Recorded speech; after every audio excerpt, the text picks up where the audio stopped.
கிறிஸ்துவுக்குள் பிரியமான சகோதர சகோதரிகளே, இயேசு கிறிஸ்துவின் இனிதான நாமத்தில் உங்களை நான் வாழ்த்துகிறேன்.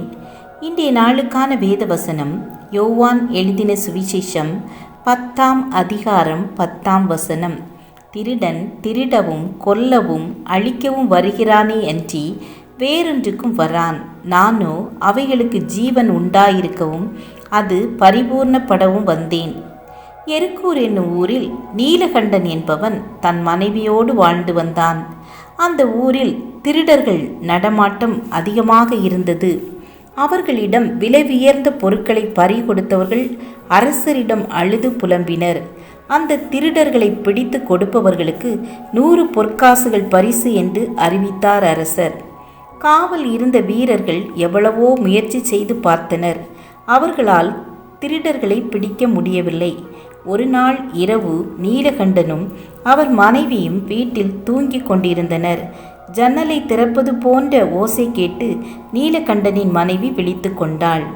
எழுந்திருங்கள், எழுந்திருங்கள், நம் வீட்டிற்குள் திருடர்கள் வந்துவிட்டனர், எழுந்திருங்கள் என்று அவனை உலுக்கி எழுப்பினாள். எழுந்த அவன் பாதுகாப்பிற்காக தடியை தேடினான்.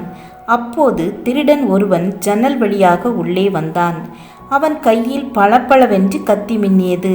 அவர்கள் இருவரையும் பார்த்தவன், என்னை எதிர்க்க முயற்சி செய்யாதீர்கள், வீட்டில் உள்ள நகைகளையும் பணத்தையும் தந்துவிடுங்கள், உங்களை ஒன்று செய்ய மாட்டேன், ஏதேனும் மீறி நடந்தால் இந்த கத்தியால் குத்தி கொன்று விடுவேன் என்று மிரட்டினான். துணிவை வரவழைத்து கொண்ட நீலகண்டன், நீ சொன்னது போலவே நடந்து கொள்கிறோம். நம் நகரத்தையே நடுங்க வைக்கும் திருடர் கூட்டத்தில் நீயும் ஒருவனா? ஏன் தனியாக வந்திருக்கிறாய் என்று கேட்டான். நான் அந்த திருடர் கூட்டத்தை சேர்ந்தவன் அல்ல, சில்லறை திருட்டுகள் செய்பவன். அதனால் தான் இப்படிப்பட்ட வீடாக பார்த்து திருடுகிறேன். வீண் பேச்சு பேச வேண்டாம். உடனே நகைகளை எடுப்பதற்காக அலமாரியை திறந்தான். அப்போது அந்த வீட்டின் முன்பக்க கதவை யாரோ இடிப்பது போன்ற ஓசை கேட்டது. இதை கேட்ட திருடன் அஞ்சி நடுங்கினான். ஐயோ, அந்த திருடர்கள் கூட்டம்தான் வந்துவிட்டது. அவர்கள் என்னை பார்த்தால் உயிருடன் விடமாட்டார்கள். என்ன செய்வேன்? இங்கே வந்து மாட்டிக்கொண்டேனே என்று புலம்பினான். இதை கேட்ட நீலகண்டன் நல்ல வாய்ப்பு கிடைத்தது என்று மகிழ்ந்தான். அந்த திருடனை பார்த்து, திருடர்களிடமிருந்து உன்னை காப்பாற்றுகிறேன், அந்த கட்டிலுக்கு அடியில் ஒளிந்து கொள், என்ன நடந்தாலும் வெளியே வராதே என்றான். அதன்படியே அந்த திருடன் கட்டிலுக்கு அடியில் ஒளிந்து கொண்டான். தன் மனைவியை அழைத்த நீலகண்டன் அவள் எப்படி நடந்து கொள்ள வேண்டும் என்று சொன்னான். அவளும் தலையை ஆட்டினாள். நான் பின்பக்க கதவு வழியாக வெளியே செல்கிறேன், உதவிக்கு ஆட்களை அழைத்து வருகிறேன், அதுவரை நான் சொன்னது போல சமாளி, எதற்கும் அஞ்சாதே என்று அவன் அங்கிருந்து வேகமாக சென்றான். முன்பக்க கதவை உடைத்து கொண்டு 5 திருடர்கள் வீட்டிற்குள் நுழைந்தனர். அவர்கள் கையில் கத்தியும் ஈட்டியும் வைத்திருந்தான். பார்ப்பதற்கே பயங்கரமாக இருந்தனர். அங்கே பெண் ஒருத்தி மட்டும் நின்றிருப்பதை பார்த்து திகைப்பு அடைந்தனர். என்ன, நீ மட்டும் தனியாக இருக்கிறாய்? உன் கணவர் எங்கே என்று அவர்களில் ஒருவன் கத்தினான். அவள் அருகே வந்த இன்னொருவன், உன் நகைகளை எல்லாம் தந்துவிடு, இல்லையேல் உன்னை கொன்று விடுவேன் என்று மிரட்டினான். என்னை கொன்று விடாதீர்கள், என்னால் இப்போது நகைகளை உங்களிடம் தர முடியாது என்று கெஞ்சினாள். ஏன் தர முடியாது என்று மிரட்டினான் மற்றொருவன். நான் என்ன செய்வேன்? நகைகள் எல்லாம் அலமாரியில் வைத்து பூட்டப்பட்டு உள்ளன, சாவி என் கணவரிடம் உள்ளது என்றாள். உன் கணவனிடம் சாவி உள்ளதா? அவன் எங்கே இருக்கிறான் என்று கத்தினான் முதலாம் திருடன்.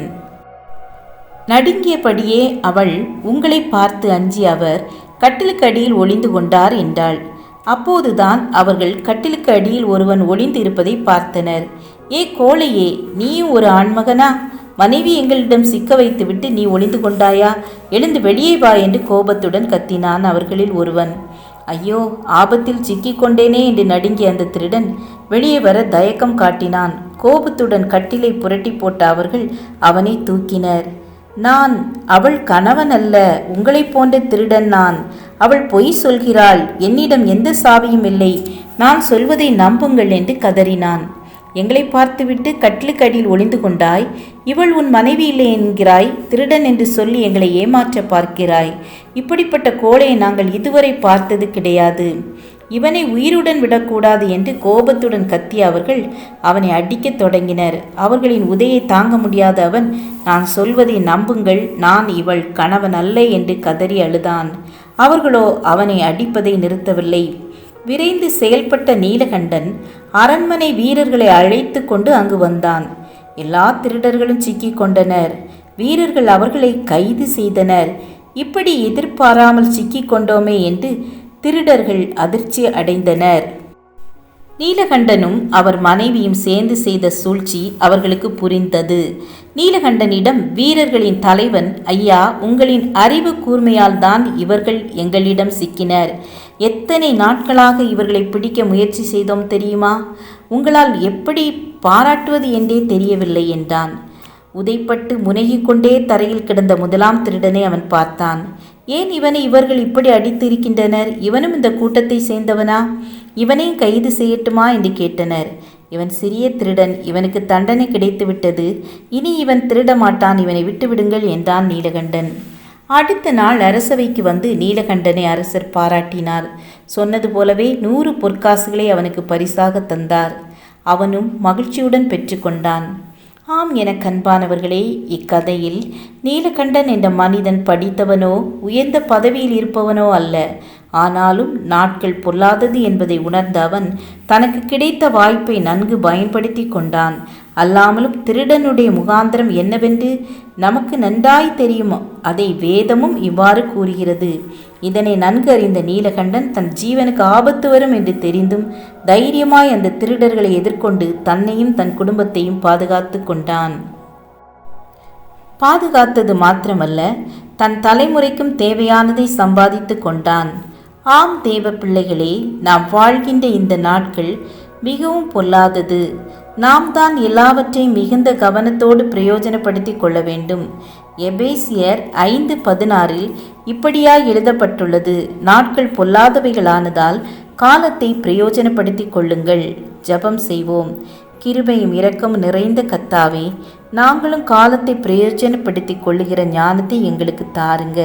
உம்முடைய வருகைக்கென்று எங்கள் ஒவ்வொருவரையும் ஆயத்தப்படுத்துங்க. எங்களை ஆசீர்வதித்து வழி நடத்துங்க. இயேசுவின் நாமத்தில் பிதாவே, ஆமேன், ஆமேன். God bless you.